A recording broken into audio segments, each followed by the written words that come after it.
y para todas. Eh, Estamos en este momento pues ya dándole inicio a la reunión. Vamos hoy a comenzar con nuestra presentación y sobre todo con nuestra oración, dándole gracias al nuestro Señor por esta clase de hoy. Espero que escuchemos bien la oración que el Papa Francisco nos quiere dedicar hoy, aunque ya no esté con nosotros, pero dejó un legado espectacular con sus enseñanzas. Escuchemos.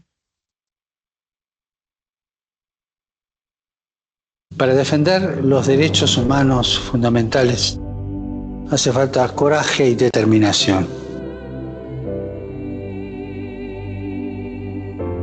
Me refiero a oponerse activamente a la pobreza, a la desigualdad, a la falta de trabajo, de tierra, de vivienda, de derechos sociales y laborales.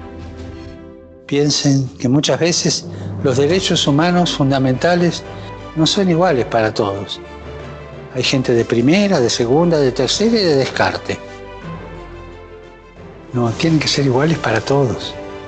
Y en algunos lugares, defender la dignidad de las personas puede significar ir a presión, incluso sin juicio, puede significar la calumnia. Cada ser humano tiene derecho a desarrollarse integralmente y ese derecho básico no puede ser negado por ningún país. Recemos para que aquellos que arriesgan sus vidas luchando por los derechos fundamentales en dictaduras, en regímenes autoritarios e incluso en democracias en crisis, para que vean que su sacrificio y su trabajo dé fruto abundante.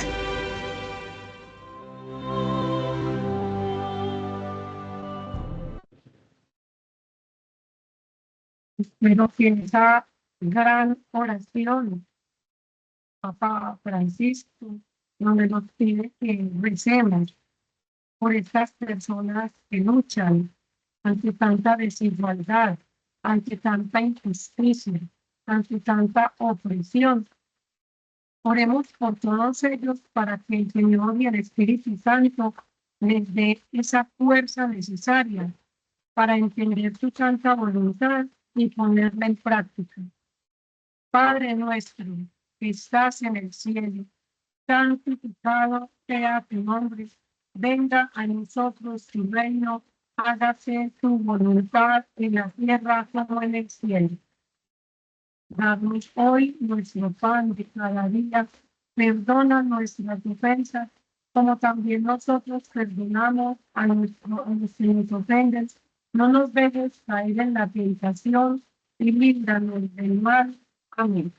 Entonces, dándole las gracias a Dios nuestro Señor y que nos bendiga a todos, especialmente hoy a nuestra profe Adriana Arboleda, y que nos bendiga el Señor en el nombre del Padre, del Hijo, del Espíritu Santo. Amén.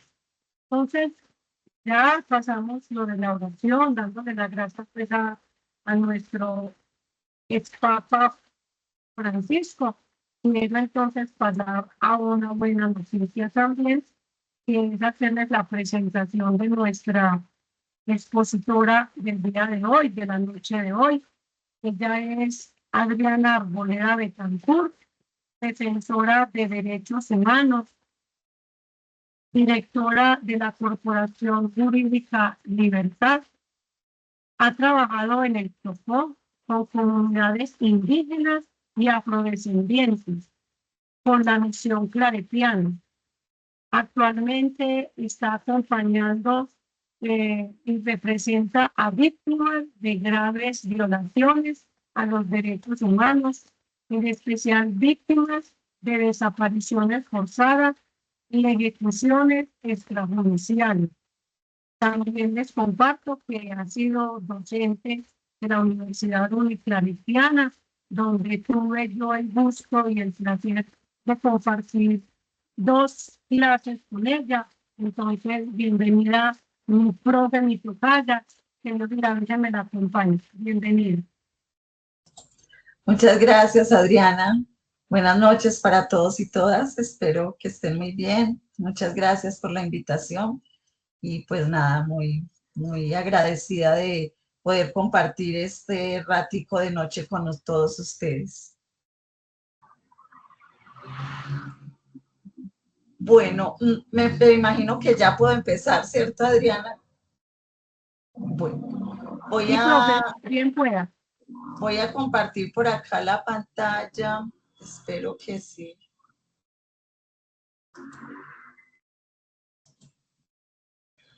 Listo. No, ¿me confirman si la están viendo? No. Sí, profe, paz total. Sí, señora. Sí, se mira Sí, sí, perfecto. señora. Está viendo bien. Ah, bueno. Profe, si Ya. fuera posible ampliar un poquitico la letra, está muy pequeña. Voy a mirar si ahí O la pone, profe, en presentación para que ya quede la la puse. pantalla grande. Ya la puse. Espérame. No la ven grande. Yo la puse ya en presentación. No. Bueno, voy a dejar de compartir y voy a volver a compartir a ver si me da. La voy a poner primero.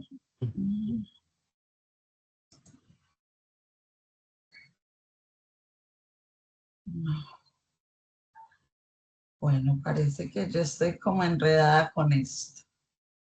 Dele compartir y en compartir ahí le da la que dice pantalla y hay otra que está al lado de ventanas, entonces dele pantalla. Pantalla completa. Sí, pantalla completa. Exacto. Ahora abra el PowerPoint y dele otra vez un momento, modo presentación. Abajo, abajo, ahí. Ahora sí, continúe. Ay, muchas gracias. Lo único es que no los veo a ustedes ni me doy cuenta de nada. Qué angustia. No, no se preocupe.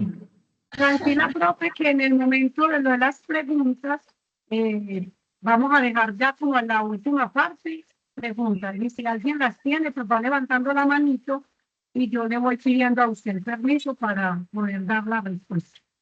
Vale. Bueno, como yo no les veo a ustedes, entonces, pues le pido el favor a Adriana que me vaya ayudando ahí. Yo quisiera, pues, un poco, lo que me piden es que hable de la realidad, de la coyuntura colombiana. Entiendo que también aquí hay de pronto algunas personas venezolanas, entonces un poco pues no soy experta en la coyuntura venezolana, pero puedo señalar como algunos elementos de la relación de los dos países. Eh, También yo quisiera decirles que pues me parece que este acercamiento lo tenemos que ver desde la teología de la liberación, desde la iglesia de los pobres, y eso implica entonces que ligándolo también con la educación popular, podamos hacer la reflexión desde un ver, desde un juzgar, desde un actuar. Que sea que podamos como entre todas y todos hacer un diálogo que no sea desesperanzador. O sea, generalmente cuando uno hace análisis de coyuntura, tiene que enfrentarse como a los problemas, a los grandes desafíos que la realidad nos plantea, pero la realidad también está llena de esperanza, también está llena de resistencia y es importante que veamos eso, o sea, que no quedemos como con la idea de que no hay nada, de que todo está perdido, como dice la canción, ¿no? Que podamos realmente entender que acercarnos a la realidad realmente lo que implica es poder ubicar una mejor acción nuestra, en este caso una acción pastoral, una acción cristiana transformadora que nos permita pues transformar la realidad hacia situaciones que, como decía el fallecido Papa Francisco, nos beneficien a todos y a todas. En ese sentido, yo quisiera empezar un poco conversando con ustedes para que hablar de la realidad. No sé si alguien quiere conversar. No sé si vieron que pasó la diapositiva, sí, quiero que me confirmen eso. Sí, sí pasó. ¿Qué están Sí, pasando? pero Sí, señora, sí Bueno, pasó. hay una listo. pregunta que para qué ¿Para qué hablar de la hablar de la realidad. realidad? Yo quisiera como que al menos 2 personas quisieran intervenir y decir, bueno, ¿para qué? ¿Para qué nos sirve hablar de la realidad? No sé quién se quiere animar. Maribel Arboleda. Dale, Maribel.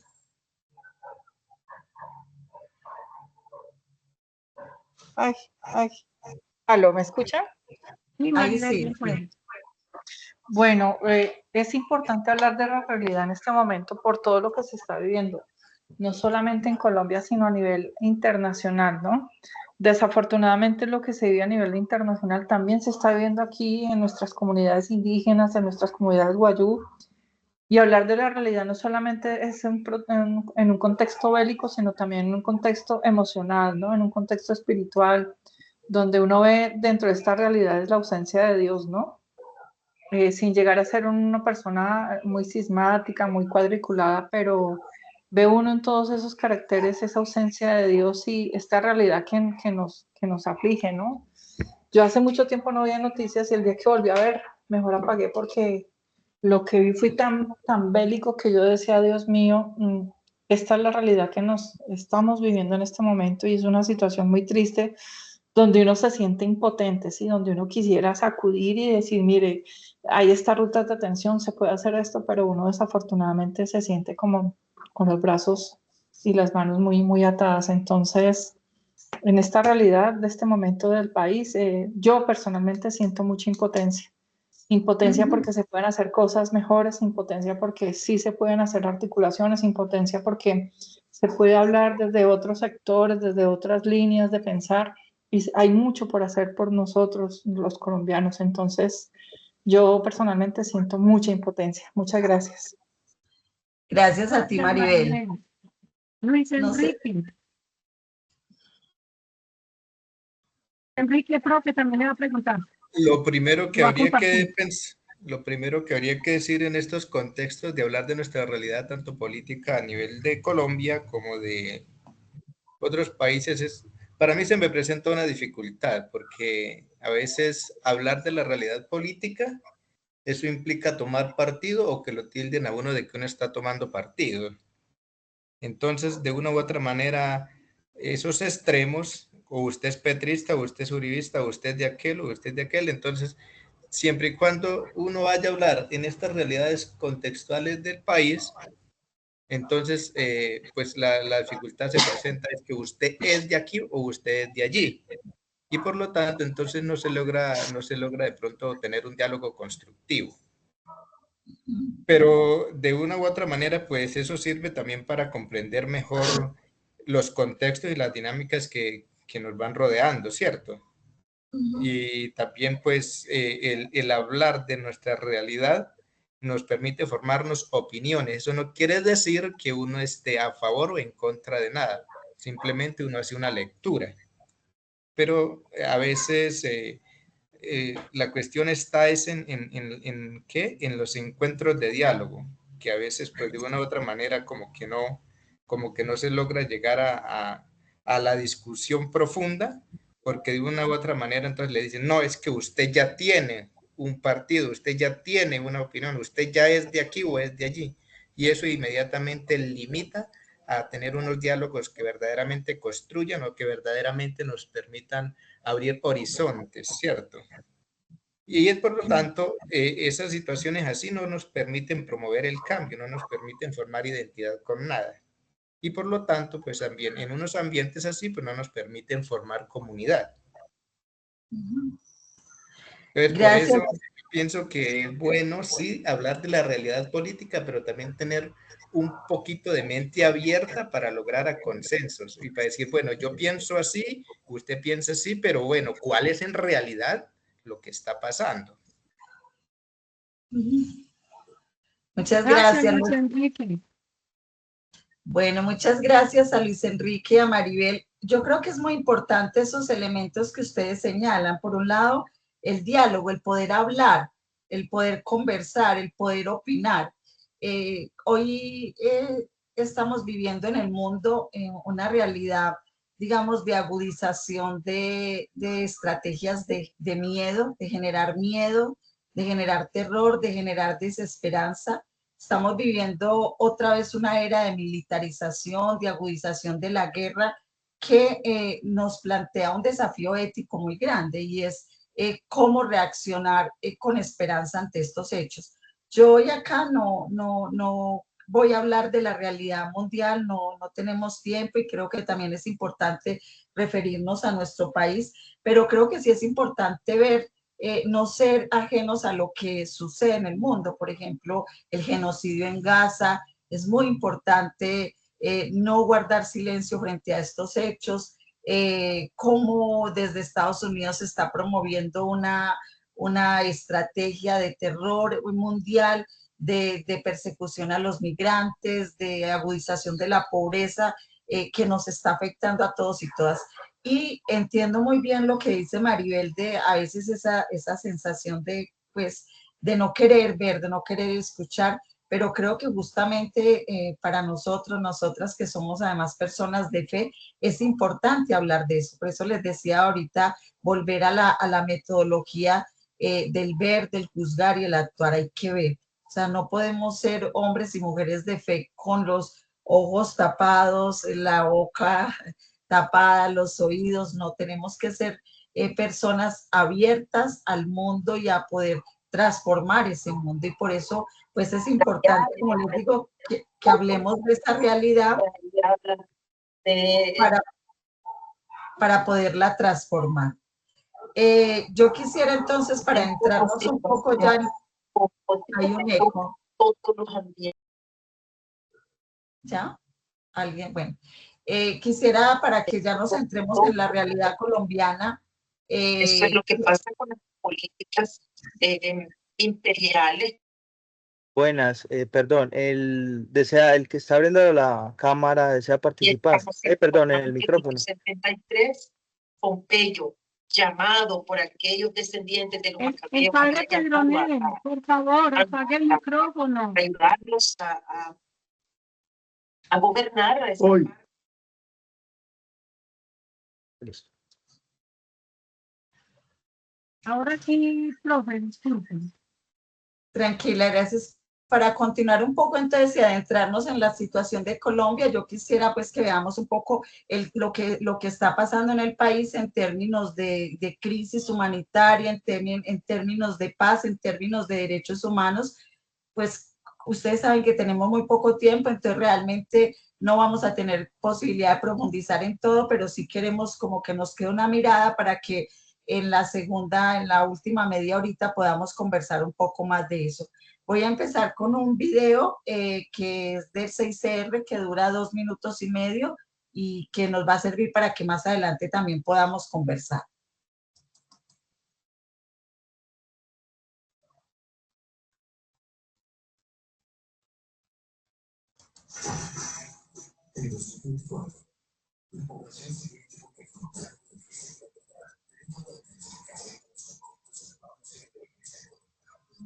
Los enfrentamientos entre estos actores armados estatales y en numerosas ocasiones las comunidades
Bueno, quería empezar con esto para evidenciar que gran parte del problema que tenemos hoy en Colombia es que estamos otra vez ante una grave crisis humanitaria. Parte de eso tiene que ver con una tesis que desde los movimientos de derechos humanos hemos planteado, y es cómo después de la firma de los acuerdos de paz generalmente volvemos a tener una gran crisis. Lo hemos vivido en otras ocasiones, no es la primera vez. Ustedes recuerdan que en el año 91, 89, 88, que tuvimos un primer acuerdo, se vino todo el genocidio contra la Unión Patriótica. Luego en el 91, después de la firma de la creación de la nueva Constitución en Colombia, volvimos a tener un nuevo ciclo de violencia, y así sucesivamente.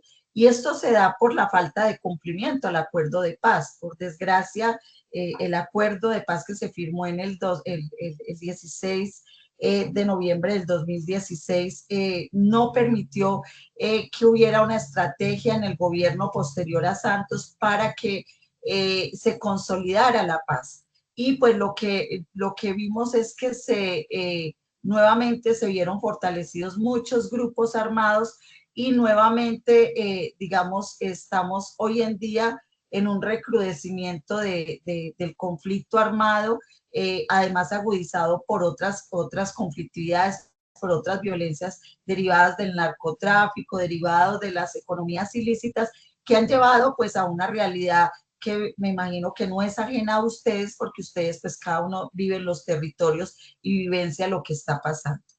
El CICR, que es el Comité Internacional de la Cruz Roja, habla que en este momento en Colombia tenemos 8 conflictos. Ellos diferencian, algunos pensamos pues que esa división no debería ser tan así, pero me parece importante señalarla porque así es como lo refieren en las comunidades muchas veces. Entonces, esos 8 conflictos que ellos señalan, dicen: uno es el conflicto entre el ELN y el gobierno, es decir, el Ejército Nacional y el gobierno, como lo hemos visto sobre todo en el norte de Santander, en el Catatumbo, en Arauca, en el Chocó, Bolívar, Cauca y Nariño. Ahí están pues las diapositivas. Sobre todo lo vimos este año fuerte con lo que fue la situación en el Catatumbo y la gran crisis humanitaria que dejó pues más de 32.000 personas confinadas. Hoy se habla de cerca de 53.000 personas en situación de desplazamiento forzado, pues por esa confrontación que se dio en esta zona del noroccidente colombiano. La otro conflicto del que habla el CICR es entre el gobierno nacional y las disidencias de las FARC. Sobre todo, ahorita quisiera explicarles un poco cómo está eso de las disidencias, pero sobre todo, pues, digamos, la confrontación con el Estado Mayor Central, que se da, pues, en la zona del sur del país, en el suroriente del país, sobre todo en esa zona de Caquetá, Guaviare, Meta, en Putumayo, y bueno, también en la zona del suroccidente, que es Nariño, Putumayo. Luego tenemos también la confrontación entre el gobierno y la Segunda Marquetalia, que también son disidencias de las FARC, que está concentrado en el suroccidente del país, principalmente en las zonas de Putumayo, Nariño, en la frontera con el Ecuador. Tenemos también esas, digamos, que son confrontaciones entre el gobierno y los grupos armados ilegales, que son derivados, podemos ver como grupos guerrilleros. Pero también lo que estamos viendo hoy en el país es confrontación entre los propios grupos, que no lo habíamos visto, no en esa magnitud como lo estamos viendo ahora. Pues antes nosotros no veíamos confrontación FARC-ELN o EPL, el ELN. Había algunas escaramuzas en décadas pasadas, pero nunca llegó a las confrontaciones que hoy tenemos hoy en día. Y esas confrontaciones hoy en día se expresan, por ejemplo, en la confrontación entre el ELN y el Estado Mayor Central, que es una de las disidencias de las FARC. Que hemos visto situación, como lo pueden ver en las diapositivas, en el Catatumbo, en Putumayo, Guaviare, Meta, Nariño y Bolívar, o sea, confrontaciones entre ellos. Ustedes lo vieron, pues en el Catatumbo básicamente se dio una confrontación directa entre el ELN y las disidencias de las FARC, que fue el que generó pues la mayor número de muertos y el desplazamiento forzado del que ya les hablaba. Luego tenemos también la confrontación entre el ELN y el Clan del Golfo, o como ellos se hacen llamar ahorita, Ejército Guevarís, el Ejército, se me olvidó el nombre, el Ejército Gaitanista, perdón, Ejército Gaitanista de Colombia. Lo hemos visto, por ejemplo, en el Chocó. No sé si en este grupo haya personas que están en el Chocó. Acabamos de salir, el ELN planteó un paro armado en el Chocó, y justamente pues lo que señalaba era que había confrontaciones con este clan del Golfo. Entonces eso pues lo hemos visto no solamente ahí en el Chocó, sino que lo hemos visto también en Córdoba, en el sur de Bolívar, esa confrontación entre estos dos grupos. Por el otro lado, vemos también confrontaciones entre el Clan del Golfo y las disidencias de las FARC, con el Estado Mayor Central, con la Segunda Marquetalia. Sobre todo, hemos visto que estas situaciones se han dado en el Caribe, o sea, en la zona de Santa Marta, en el Meta, en el Putumayo, en Bolívar también, en el norte de Bolívar, estas confrontaciones entre estos dos actores. Y también lo último que hemos visto es confrontaciones entre las propias disidencias, es decir, entre la Segunda Marquetalia y el Estado Mayor Central. En algunas zonas, sobre todo lo vimos, se han dado esas situaciones en el Putumayo, en el sur del país, en la frontera con el Ecuador. Y luego pues tenemos finalmente las confrontaciones entre los propios grupos en las zonas urbanas, por estructuras que son más independientes, que no están ligadas a ninguno de estos grupos que estamos viendo, pero que tienen una gran, digamos, maniobrabilidad para ejercer violencia en los territorios. En el Chocó, pues todos los combos que actúan allá, yo estoy en Medellín, aquí en Antioquia, pero lo vemos también en Bogotá, lo vemos en las costas, como estos grupos urbanos también generan una serie de confrontaciones y afectaciones a la población.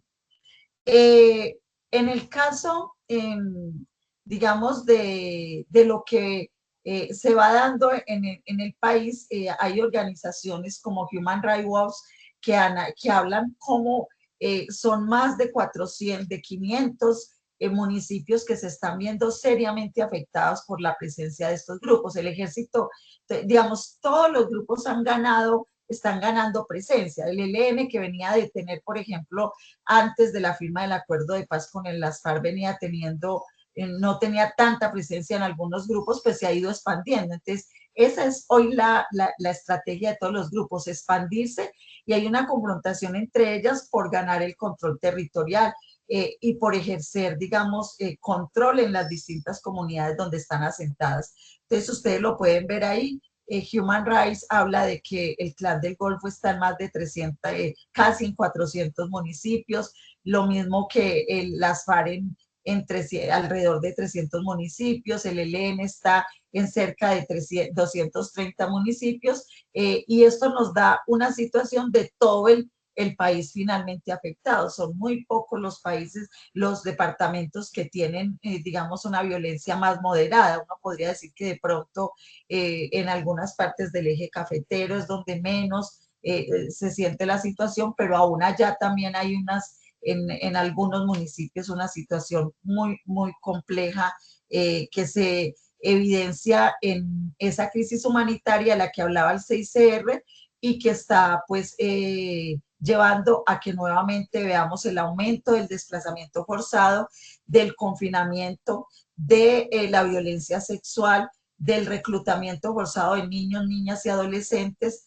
que estemos viendo un auge nuevamente del las desapariciones forzadas y situaciones que, digamos, creíamos un poco ya más controladas, como el minado de los territorios. Todos los grupos están minando, incluso en algunos municipios hay denuncias contra el propio Ejército Nacional, que también ha minado en algunos sitios, o sea, minado, se ha puesto minas antipersonales.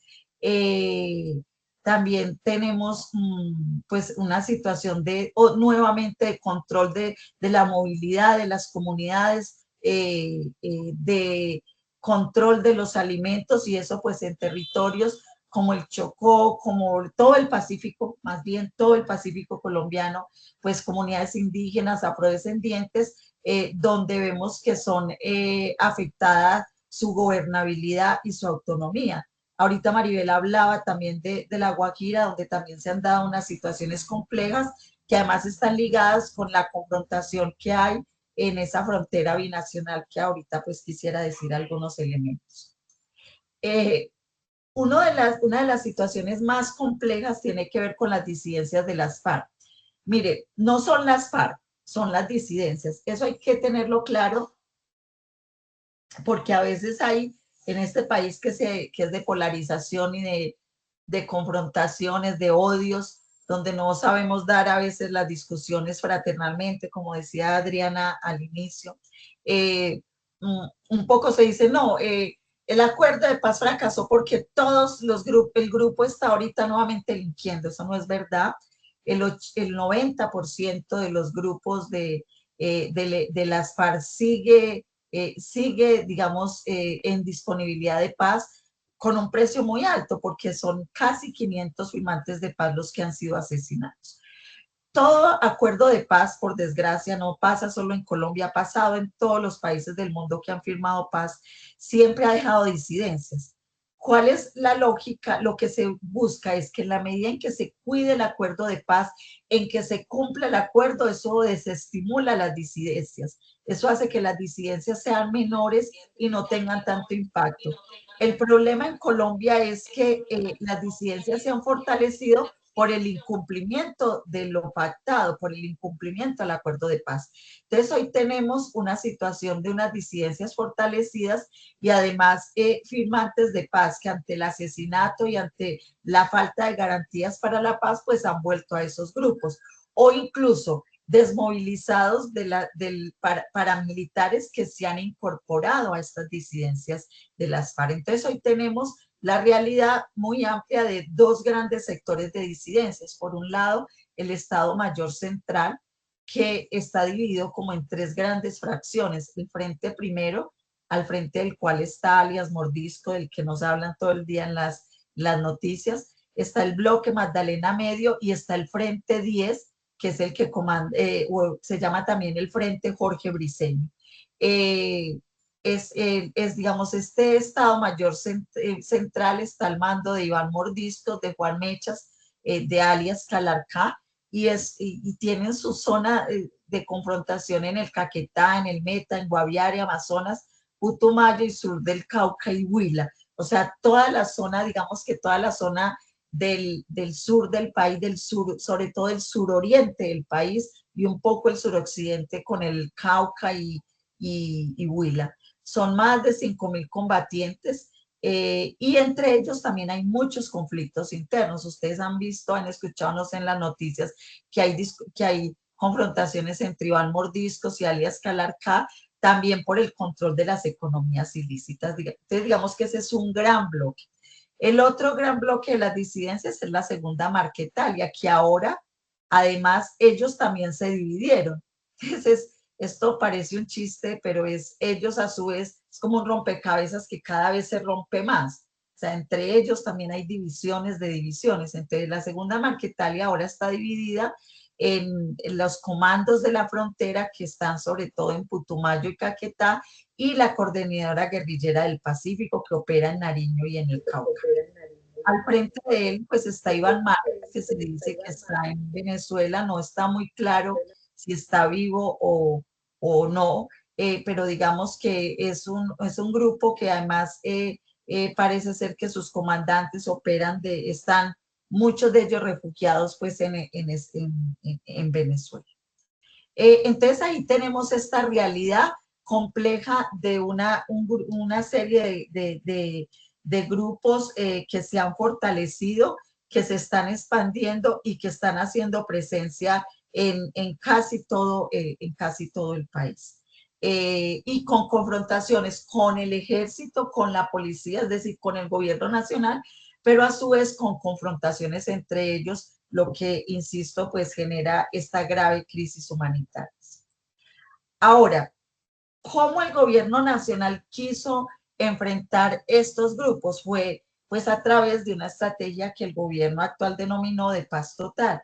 Y ustedes saben pues que desde el 2022 se expidió una ley que buscaba abrir negociaciones con todos los grupos, o sea, alrededor de 8 mesas para, digamos, llegar a una situación de desescalamiento de todos estos conflictos. Desafortunadamente, esa estrategia que es interesante, o sea, nosotros, les digo, pues nosotros quienes trabajamos y hacemos parte del movimiento por la paz, por los derechos humanos, siempre hemos pensado, y lo decíamos en el 2016 cuando se firmó el acuerdo con las FARC, hay que seguir avanzando en el diálogo con otros grupos. ¿Por qué? Aquí podemos discutirlo, pero la posibilidad de la paz tiene que pasar por el diálogo. O sea, la realidad nos ha mostrado que por la vía de las armas, por la vía de la confrontación, va a ser difícil llegar a una paz estable y duradera. Entonces necesitamos generar un escenario que nos permita llegar a diálogos y desescalar, digamos, desestructurar estos conflictos que tenemos en el país. Desafortunadamente, esta estrategia de paz total no fue bien diseñada. Es una estrategia que le faltó, digamos, más diálogo, más participación social, y que digamos que hoy se mantiene, pero que hoy se mantiene con muchas dificultades. También hoy, digamos que hay una sensación de que va a ser difícil volver a tener un escenario de paz nacional como se tuvo con las FARC, que fue pues un diálogo con un grupo que tenía una estructura vertical, una comandancia con quien se dialogó y se llegó a un acuerdo. El problema de hoy es que los grupos en Colombia cada uno tiene como un comportamiento distinto en sus territorios. Hoy se habla de holding, como de estas empresas criminales. Incluso se plantea que los comandantes de todos estos grupos están fuera del país, no solamente en Venezuela, en Arabia Saudita, en España, en Ecuador, en Perú. Hay estas comandancias, entonces eso hace muy difícil dialogar. Ustedes ven, poco es como el dicho de que a rey muerto, rey puesto. Entonces, aquí se logra dialogar, pero con mandos medios, con mandos que no tienen el poder total. Hay poderes además que están por encima de esto. Hay empresarios, hay políticos incluso que se nutren de esto y que, digamos, no quieren la paz, porque pues la paz es la guerra, y estas estructuras ilegales se nutren de las economías ilegales y también legales. Hoy es tan difícil ver dónde está la línea divisoria entre una economía legal y una economía ilegal. Es muy complejo, entonces por eso los diálogos se vuelven también muy difíciles. No son solamente un problema del gobierno nacional, es de las estructuras mismas de estos grupos. Entonces, ¿hoy qué tenemos? Tenemos, digamos, el diálogo más avanzado es con los comuneros del sur. Los comuneros del sur son una disidencia del ELN que opera en Nariño. Allá ellos ya firmaron un acuerdo, ya tienen un pacto, están participando en, digamos, de la entrega de armas, de la sustitución de cultivos, y es digamos, como el avance más consolidado, aunque no sé si aquí haya personas de Nariño. También hay muchos cuestionamientos porque se dice que algunos miembros de estos comandos del sur ya vienen integrándose con otras estructuras ilegales en esa región. Luego tenemos los diálogos con el Estado Mayor de bloques y frentes, que son lo que ya les hablaba, las disidencias del Estado Mayor Central, pero ellos a su vez se dividieron. Entonces, aunque la negociación sigue abierta, realmente no hay todavía un acuerdo. Se ve muy difícil porque lo que les decía ahorita, que entre ellos están divididos, entonces eso hace muy compleja las posibilidades de un acuerdo con estas disidencias. Luego también está una mesa abierta con la Coordinadora Nacional del Ejército Bolivariano, o sea, con la segunda, que hacen parte de la segunda Marquetalia. Allá hay unas tensiones por las capturas de uno de sus comandantes. Digamos, hay una mesa abierta, pero tampoco logra consolidarse un acuerdo, ni tampoco hemos avanzado pues a que se defina una metodología de diálogos con ellos. Luego tenemos 3 mesas urbanas abiertas, lo que se conoce como los diálogos sociojurídicos. Entonces están los diálogos sociojurídicos en Quibdó, los diálogos sociojurídicos en Buenaventura y los diálogos sociojurídicos en Medellín. Esas mesas, pues un poco la que se dice que más ha avanzado es la de Medellín. En Quibdó definitivamente eso está muy complejo, es muy difícil allá llegar a los acuerdos. La confrontación y la situación de orden público allá es difícil, y además a eso se suma la entrada del Clan del Golfo, que también quiere ganar presencia y quiere pues posicionarse con la economía ilegal, y eso ha hecho más difícil pues esa mesa. En Buenaventura hay un acuerdo entre los grupos para que no pues para no atacarse entre ellos, y pues es un proceso que viene sostenido por la iglesia, por organizaciones afrodescendientes, organizaciones de allá de la zona, y digamos que se ha logrado mantener, pero pues con dificultades, no tanto como en Quibdó, pero digamos que tampoco hoy hay claridad de si se logra desmantelar estos grupos. Y finalmente está la mesa de negociación con el ELN, que logró tener muchos avances hasta el año pasado. Desafortunadamente, pues la mesa entró en crisis desde inicios del año de 2024, y se rompió totalmente este año con la crisis del Catatumbo. O sea, el gobierno nacional decidió cerrarla, aunque ahí se habían avanzado en varios acuerdos. Se logró establecer el Comité Nacional de Participación, se lograron algunos pactos que pudiera avanzar el cese al fuego bilateral, nacional y temporal. Eso fue importante, pero digamos que hoy en día esa mesa pues está totalmente congelada. Parte del problema tiene que ver con que en Colombia todo tiene que pasar por una ley, y aquí no hay un marco jurídico para eso. Apenas ahorita ustedes vieron que el gobierno nacional este 20 de julio entregó al Congreso Nacional una propuesta de ley para ser discutida, para que se permita el desmantelamiento de estos grupos. Y pues desmantelar a estos grupos pasa por discutir el tema del narcotráfico, por discutir el tema de las economías ilegales. Ellos están pidiendo, algunos de ellos como el Clan del Golfo, ser reconocidos como grupos con carácter político, y además pues todos los grupos insisten en que se les deje parte de los recursos económicos. Esta propuesta que acaba de pasar el gobierno habla de dejarles el 12% digamos, de las ganancias que han obtenido las economías ilegales. Entonces ahí tenemos una gran discusión frente a eso. Yo creo que parte del problema de la paz en Colombia es que hay un desgaste social, hay poca participación, y ningún proceso de paz se sostiene si no hay garantías de participación de la sociedad en su conjunto, y en particular de las víctimas y de las comunidades. Entonces, todos estos diálogos se han hecho muy a espaldas de las comunidades, y eso le resta legitimidad y le resta posibilidades digamos, de consolidarse con un llamamiento de las comunidades, aunque en el caso del Pacífico pues está el acuerdo humanitario que se viene, el acuerdo humanitario por la vida y por la paz que organizaciones indígenas y afrodescendientes vienen impulsando. Eso es muy importante porque pues ojalá pudiéramos tener más tiempo acá de profundizar esto, pero yo sí quisiera decirles, y ojalá lo conversemos ahorita un poquito, es que la paz no siempre tiene que ser, o sea, no podemos abandonar la lucha por la paz porque eso sería, digamos, abandonarnos a la idea de que la muerte triunfe sobre la vida.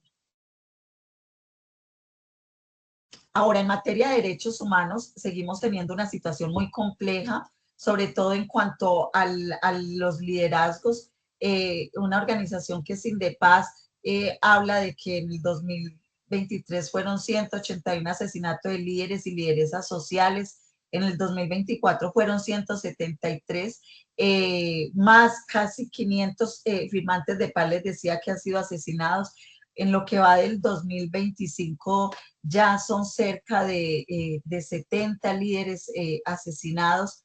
El cálculo que tenemos es que desde la firma del acuerdo de paz a la fecha son casi 1.200 defensores, líderes sociales asesinados en todo el país. La mayoría de ellos son reclamantes de tierra, líderes y lideresas ambientalistas que están luchando por la defensa del territorio. Y también muy preocupante el asesinato de mujeres, en los feminicidios, más de 214 mujeres asesinadas en hechos políticos. O sea, aquí no estamos hablando de las muertes por violencia generalizada, la violencia que se conoce como la violencia común. Estamos hablando de lideresas, de mujeres que, pues, que sus territorios luchaban por la defensa de los derechos humanos. Entonces, esa situación también nos plantea cómo el video inicial que puso Adriana es cómo lo que decía el Papa Francisco es que, por desgracia, hoy en Colombia, defender los derechos humanos, defender la vida, ser líder y lideresas sociales sigue siendo una profesión peligrosa, sigue siendo una situación compleja y eso desestimula los liderazgos en los territorios. Ahí lo vemos, además esto se agrava con el tema de la pobreza. Tenemos una situación de pobreza muy grave que no se ha logrado resolver ni siquiera con los planes de desarrollo étnicos, los PD, pues que quedaron en el acuerdo de paz. La situación de pobreza en los territorios se sigue dando, el Banco Mundial habla de que aquí en Colombia sigue habiendo 16 millones de colombianos que viven en pobreza y pues cerca de 5 millones en pobreza absoluta. En el Pacífico colombiano la situación del desempleo, la situación de las economías informales ronda el 60 y el 70%. Ustedes saben que pues, en el caso del Pacífico es difícil encontrar fuentes de empleo, la gente sobrevive de la pesca, de la minería, con toda la situación que tenemos. Hay una situación pues también de crisis de los derechos ambientales, de la deforestación, de cómo las economías ilegales siguen afectando la situación en los territorios. Ahora, en el caso de la situación con Venezuela, aquí en estos 7 minutos que me quedan antes del receso, este gobierno logró hacer algo importante y es volver a abrir la frontera para que frenar un poco la crisis que teníamos de migración de población venezolana. Recientemente se firmó el memorando de entendimiento para crear la zona de economía binacional. Ustedes lo han escuchado, Maribel me imagino que sabe allá, que operaría el norte de Santander y La Guajira en el caso de Colombia y el Táchira y Zulia en el caso de Venezuela. Esto es importante porque se habla digamos, de fortalecer la economía, el intercambio comercial en los dos países para que aumenten un 25%. La economía, lo que hablan los expertos es que son alrededor de 430 millones de dólares en exportaciones anuales, y esto es muy importante porque pues las exportaciones son las que mueven la economía. Entonces, cerrar la frontera, sabemos que hay una crisis de legitimidad del gobierno venezolano, pero digamos eso tiene que resolverse en Venezuela, no se va a resolver cerrando la frontera porque ustedes ya vieron que cerrar la frontera pues afecta a los dos países. Sin embargo, pues seguimos teniendo una frontera con una situación de migración, de inseguridad y de violación de derechos humanos muy fuerte. Ahí en la frontera hacen presencia distintos grupos ilegales, está el ELN, están las disidencias de las FARC, está el Clan del Golfo, y pues eso ha llevado a que la situación de esa presencia paramilitar, guerrillera, se fortalezca además por la debilidad institucional. Ha generado también un mayor empobrecimiento de la población. No se ha logrado parar completamente el flujo migratorio.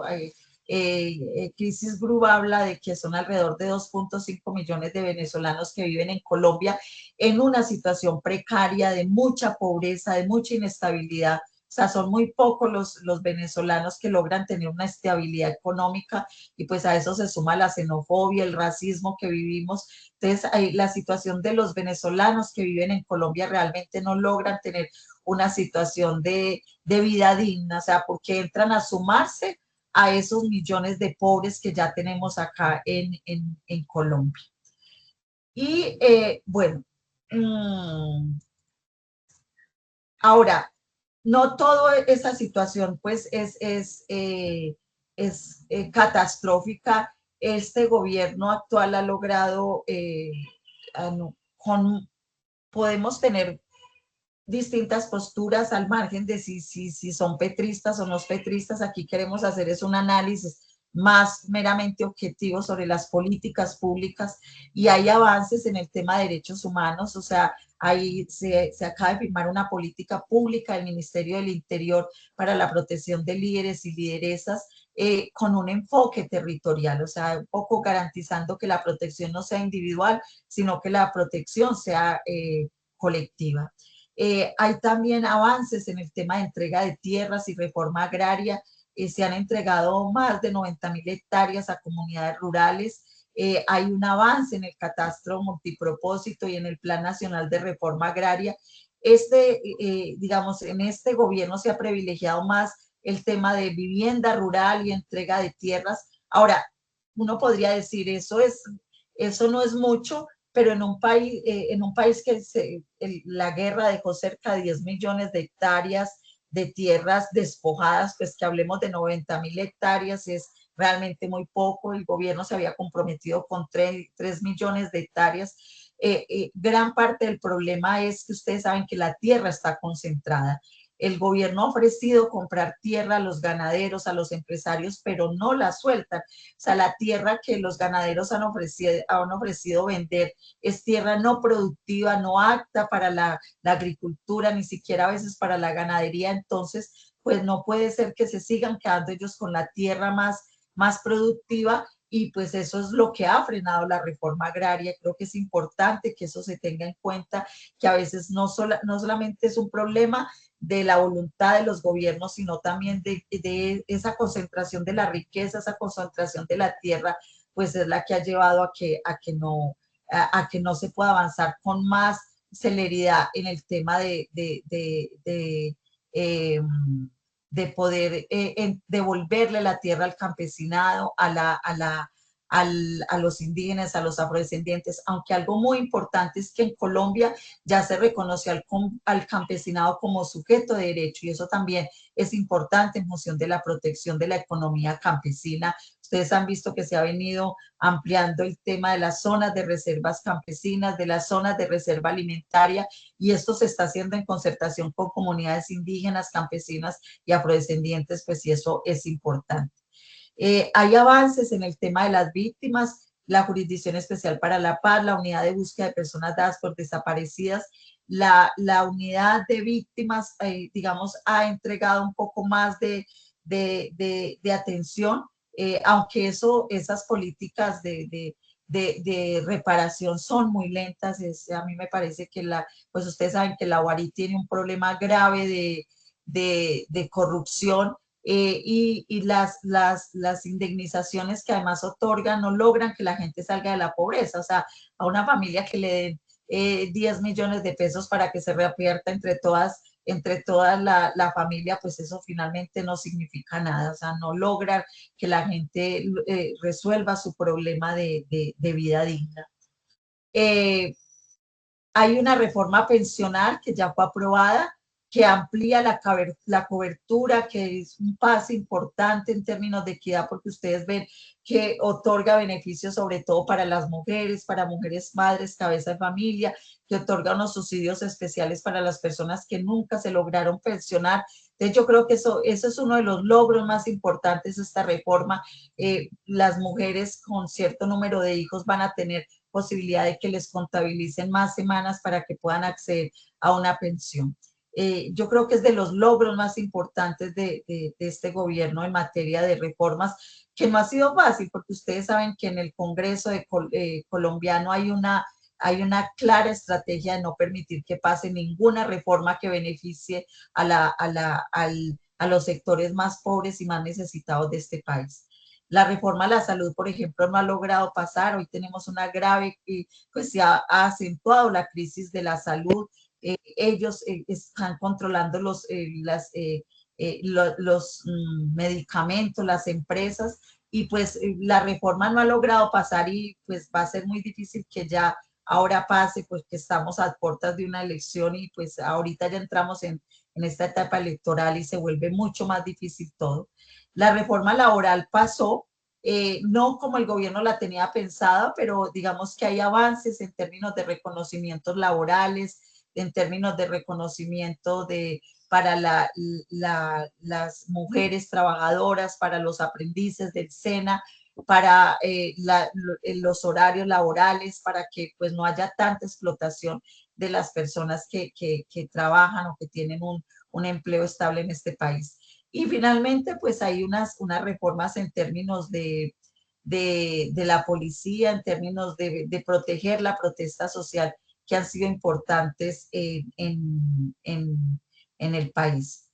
Y pues en el tema de las comunidades se vienen avanzando en algunos diálogos territoriales y de paz. Algunas comunidades han tomado la iniciativa de no esperar que el gobierno nacional sea el que define el tema de la paz, sino que también vayamos construyendo paz desde los territorios, que vayamos avanzando en los diálogos comunitarios, en que vayamos propiciando acuerdos humanitarios en los territorios, mínimos humanitarios, que se respete digamos, a la población civil, a las comunidades, para no ser afectadas por las confrontaciones. Eso ha implicado pues fortalecimiento del movimiento social. Ahora, la gran pregunta son las elecciones del año entrante. Ustedes saben que cuando entramos en proceso electoral, todo se para, y pues vamos a depender un poco todo los avances de todas estas reformas de lo que quede en el gobierno, el próximo gobierno. Si permitimos que nuevamente pues gane, haya una presidencia nuevamente de la extrema derecha, autoritaria, que volvamos otra vez a una idea de cero diálogos, de cero paz, de que todo lo resolvamos por la vía militar, o si volvemos a pensar en que es necesario que haya un gobierno que siga apostándole a la paz, a los derechos humanos, a la vida y a las transformaciones que este país requiere. Pues esa es la reflexión que hoy se está haciendo.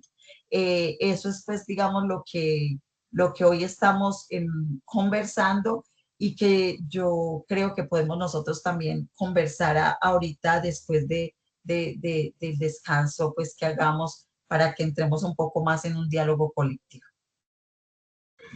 Yo dejaría ahí.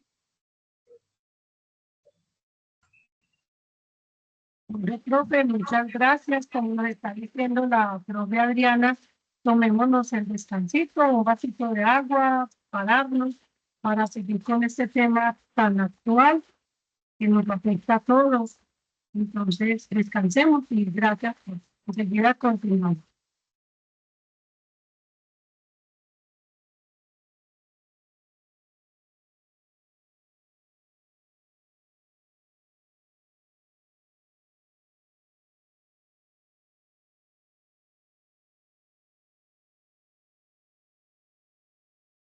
demora mucho.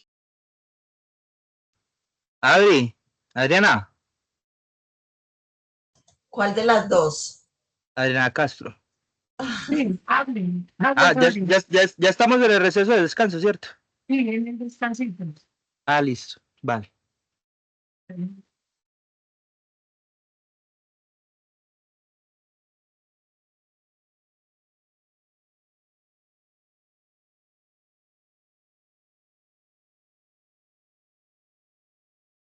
Recuerden que al regresar encendemos las cámaras porque hoy va a ser una clase de este nivel. Entonces tenemos que aparecer todas muy lindas hoy. Profe Gonzalo Rendón, bienvenido. Gracias, Adrianita. ¿Qué tal? Bien, profe, gracias a Dios. Bueno, eso me alegra. Lo pongo en contexto. Estamos con la profe Adriana Arboleda, que nos está enseñando lo de la estructura y coyuntura social. Entonces, ahí vamos. Ah, excelente. Gracias, gracias, Adrianita. Vamos a ver entonces en qué termina. Listo, profe.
Y después Dios me bendijo con 3 criaturas más.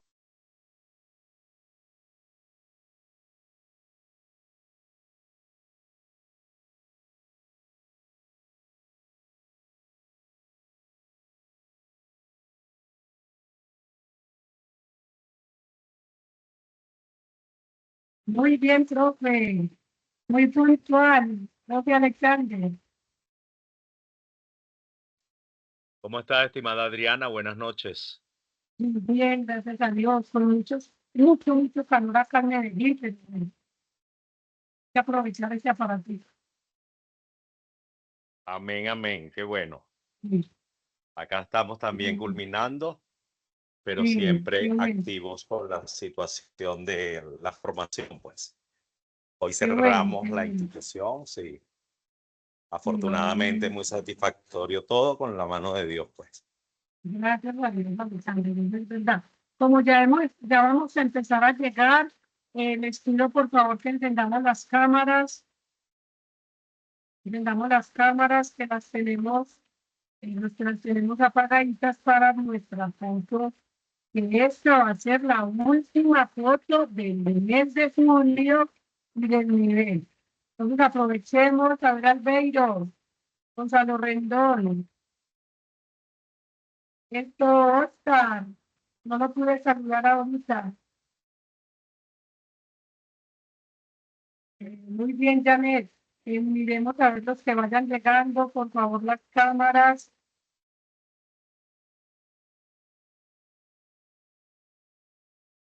Para que sigamos con la próxima. Bueno, entonces, continuemos, profe, bien puedan. Bueno, muchas gracias, Adriana. Yo ya quisiera un poco que lo hiciéramos más, que dialogáramos. ¿Ustedes cómo ven, cómo piensan? Como les decía, yo creo que nosotros en Colombia realmente ha habido avances significativos. El primer avance, pues, derivado del acuerdo de paz.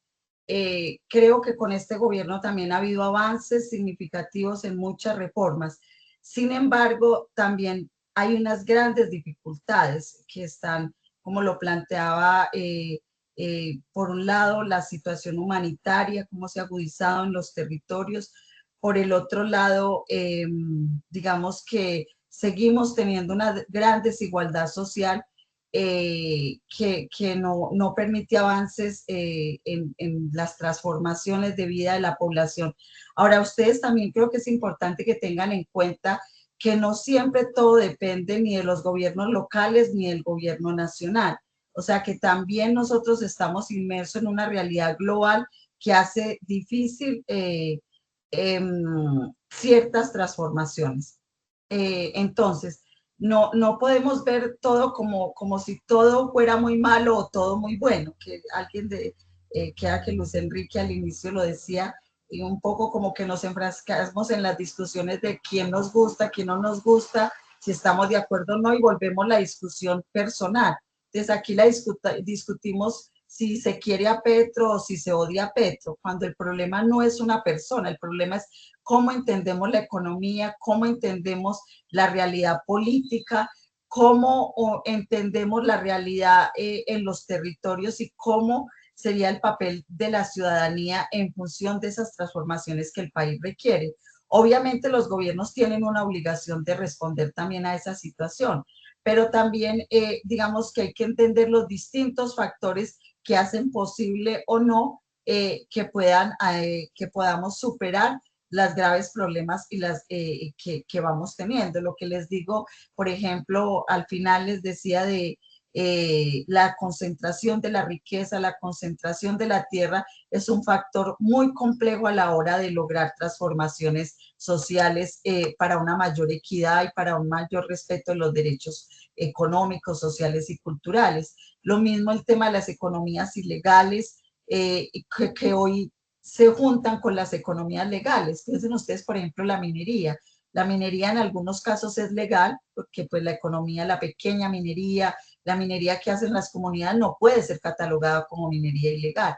Pero eso se nutre también, a veces se junta con la economía ilegal, o la economía ilegal termina legalizándose por la vía de otros negocios. Entonces ahí digamos que eso hace muy complejo y para el caso de Colombia pues muy difícil también porque mientras en otros países tienen como un problema o dos, nosotros acá los tenemos todos. O sea, tenemos el problema del narcotráfico, tenemos el problema de las economías ilegales, tenemos el problema del conflicto armado, tenemos el problema de la violencia urbana y pues eso hace también, como les digo, que sea muy difícil a veces resolver esta situación.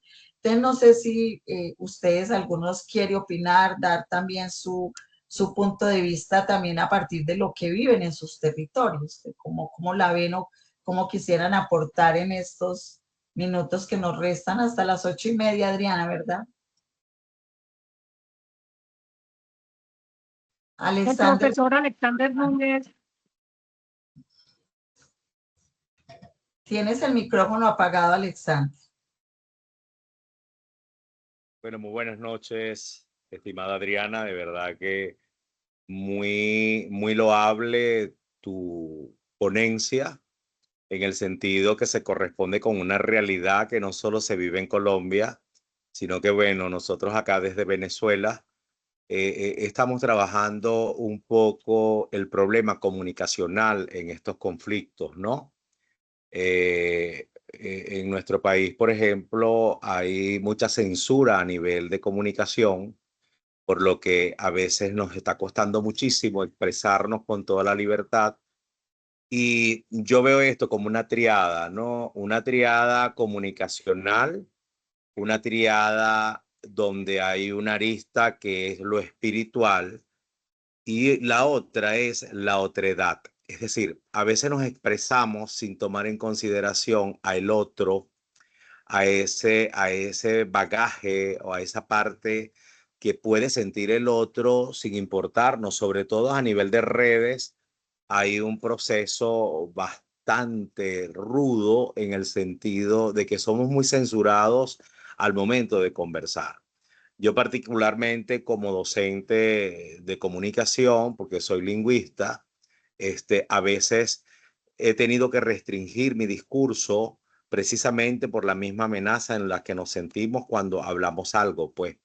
Y ahí es donde radica para mí el problema comunicacional, que por supuesto está afectado por todos los factores que tú explicaste, que no se alejan muchísimo de los que se viven en Colombia, aun cuando tenemos una situación bélica allí que es constante.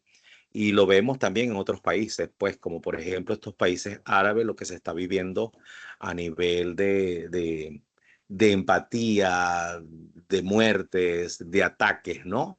Entonces, pienso que la triada comunicación, otredad y espiritualidad tiene que unirse para que nosotros podamos de alguna manera crear una cultura empática que al margen de lesionar pueda reducir un poco todas estas cosas que se han venido formando. Porque de verdad que es muy cuesta arriba y como usted dijo en un principio, no sabemos qué tan malo ni qué tan bueno pudiera venir desde los gobiernos esta situación. Porque hay algo que sí es claro, es política. Y la verdadera política en su verdadero concepción, en su verdadero constructo teórico, es trabajar o gestionar para el beneficio de todos. Y del beneficio de todos, por supuesto, con formación espiritual. Y esa formación espiritual la podemos conseguir a través de Dios, pues, a través de la palabra religiosa, a través de esa fe que tenemos nosotros en Dios. Es un poco la percepción que quiero expresar contigo y es muy reflexionante lo que estás diciendo. O sea, a veces nos sentimos como que no tenemos salida, ¿no? Y sin embargo, bueno, la resiliencia nos conduce a que tenemos que seguir adelante y no fallecer, no tirar la toalla, pues. Muchas gracias, Alexander, por compartir esta situación. Pues que viven ustedes allá. Yo pues no quise tocarlo porque realmente no conozco el día a día de ustedes, por eso solo me referí al tema de lo que vemos, pero sí se llega el eco también de la situación que viven también, pues a raíz de toda esta crisis política que se ha vivido allá. Muchas gracias. No sé si alguien más quiere compartir, preguntar, hacer algún aporte. Yo, Adriana, quiero hacerte una pregunta. Sí, ¿quién? Santiago, dale. Sí, señora. Mira, pues viendo toda esta coyuntura y problemática de nuestro país, pues me surge como una cuestión y es que en Brasil, uno de nuestros hermanos de comunidad, Pedro Casaldáliga, él se reunió pues, con religiosos, con académicos, con comunidades, bueno, con muchos sectores interdisciplinarios y crearon la Comisión Pastoral de la Tierra. Eso pues está abriendo muchos diálogos, muchos procesos y quisiera saber si, o sea, si aquí en Colombia eso ya se está dando, si todavía no es viable o es algo que se puede como ir no sé, gestando en la medida, no sé. Ay, Santiago, qué bueno que recuerdas al hermano, a Pedro Casaldáliga, que su memoria nos acompaña. Yo no tengo claro, o sea, yo participé en un tiempo de las comunidades eclesiales de base y pues ahí se trabajaba todo el tema de pastoral de la tierra, la comisión, pero no sé ahorita si está funcionando. Entiendo que pues siguen estando las comunidades eclesiales de base, que está también el CITSAL, no sé si conoces, que es que esos colectivos de distintas partes de América Latina y de Centroamérica, pero no sabría decirte si aquí en Colombia tiene alguna presencia. No, que sepa ningún obispo. O sea, lo que tenemos acá es algunos obispos del Pacífico que han estado más comprometidos con el tema de la paz, que han estado apoyando a las comunidades indígenas y afrodescendientes, pero no sé exactamente, no sabría decirte cómo, si esa comisión está funcionando o no en Colombia, o si desde algunos espacios de laicos vienen participando, no sabría. Ok, Adriana, muchas gracias. A ti, muchas gracias. No sé si alguien más. Luis Enrique. Yo en estos días me hacía un planteamiento y pues, me parecería como, puede ser tonto, pero bueno, lo voy a decir. Yo me preguntaba generalmente, pues lo que le digo, no tomo partido, sino que pues de una u otra manera, pues a mí me llama mucho lo que es la parte de las ciencias sociales y todas estas cuestiones políticas, ¿no? Y yo me preguntaba, bueno, quitemos del mapa político a Uribe, porque como todo es polarización en cuanto a Uribe y derecha y izquierda, yo decía, bueno, quitémoslo del mapa. ¿Qué habría sucedido si la presencia de Uribe no hubiera estado en Colombia? Pregunto yo. Entonces, quitémoslo del mapa. Entonces, ¿por qué? Porque es que la historia no se puede, la historia no está escrita, ¿no? Y nos vivimos enfrascados en eso, en que Uribe, que no sé qué, y que por el otro lado que Petro. Yo decía, bueno, pues me hacía ese planteamiento, quitemos a Uribe del radar político de Colombia y de la historia. A ver, ¿cómo estaría Colombia? Alguien que me ayude a reflexionar y a filosofar allí. Allí hay grandes pensadores.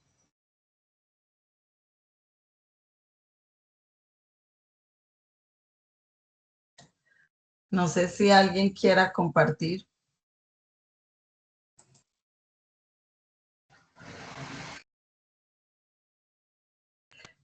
Yo solamente quisiera decir que el problema no, insisto en lo que decía ahorita, más allá de las personas son los proyectos, o sea, que encarna una persona, qué tipo de proyecto encarna, y la discusión está ahí.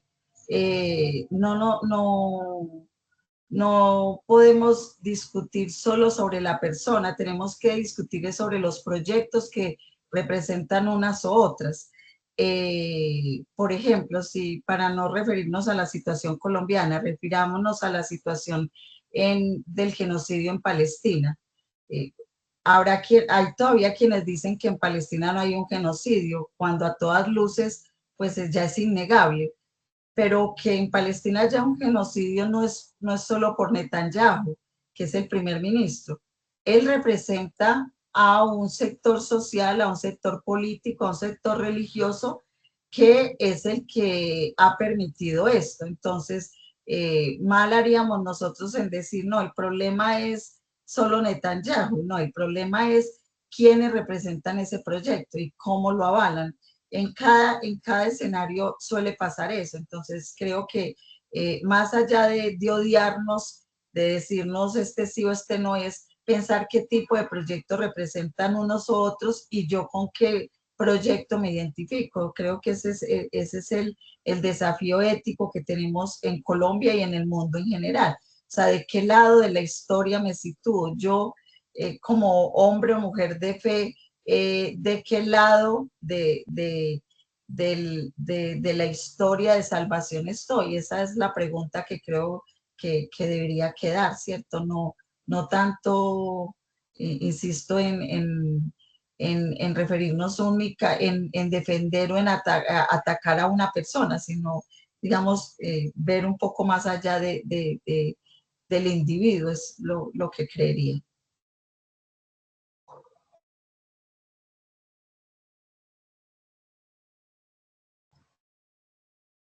¿Alguien más? O si no, no sé, Adriana, si tú tienes la palabra para que cerremos, porque creo que ya tienen es como También, ganas de irse a dormir. si van a decir a dormir, de pronto sí. Es posible que otro de pronto tenga algún comentario o algo más para la propia Adriana. No, entonces, de verdad que lo que nos queda entonces es muchos agradecimientos para la profe que nos compartió y nos contextualizó con tantas cosas. Y sí, muchas gracias para Marilena está por sus aplausos. Gracias, profe. Le agradecemos un montón. De verdad que sí. A los demás, si no se me, que no se salgan. Ah, bueno, Oscar, profe, quiere de pronto preguntar algo, decir algo. Oscar, Sí. bien fuera.